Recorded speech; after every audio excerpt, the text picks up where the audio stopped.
Hello, I hope you have a great time learning various concepts about portfolio management. Today, I'm going to introduce the concept of capital allocation line to you.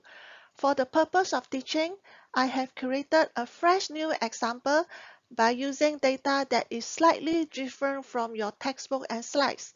I use data that is more relevant to the current real-world environment. You don't have to worry if you find that the data are not the same, because the concepts remain the same.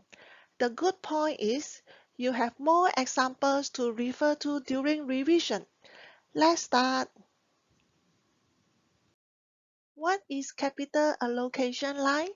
Capital allocation line is a line showing all feasible risk-return combinations of a risky and risk-free asset. This graph shows a capital allocation line. The x-axis is represented by standard deviation and the y-axis is represented by expected return. Let's learn about the equation of the capital allocation line. ER stands for expected return. W stands for rate of investment. P stands for risky portfolio. F stands for risk-free asset. C is a combined portfolio with both types of assets. The first equation consists of two parts, weighted return of portfolio P and risk-free asset. As you can recall, the CAL is formed by combining risky portfolio with risk-free asset. How do I change the first equation to the second equation? Well, I open up the bracket by multiplying 1 with RF and WP with RF to get the second equation. How do I derive the third equation then? Well, I rearrange the equation and take out the multiplier WP from ERP and RF. Now we have the equation of expected return for the combined assets. As you know, the standard deviation of the combined portfolio is equal to the rate of risky portfolio multiplying with the standard deviation of risky portfolio. I can rearrange this equation to obtain WP. Next, we shall substitute WP into this equation. Finally, I obtain the equation of the CAL. The slope of the CAL is represented by Sharpe ratio, which is shown in the formula here.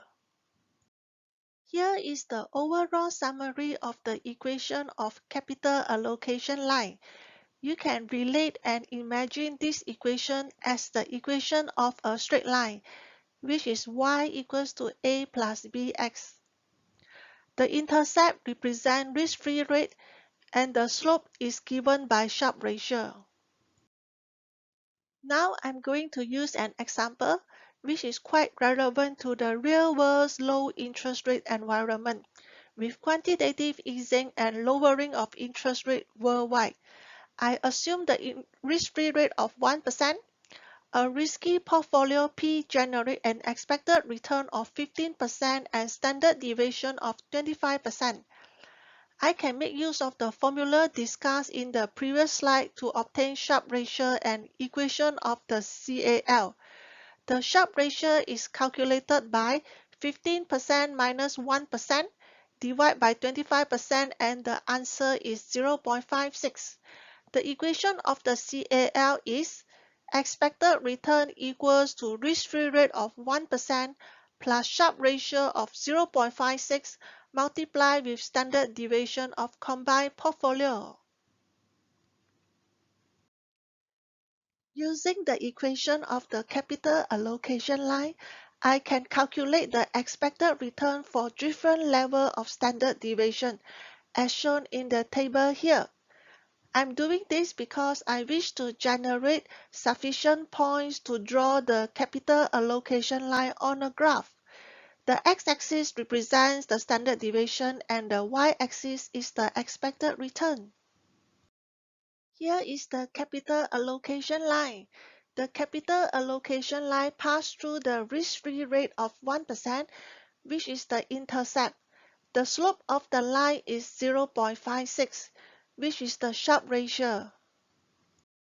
Thank you for watching this video. Our learning will not end here.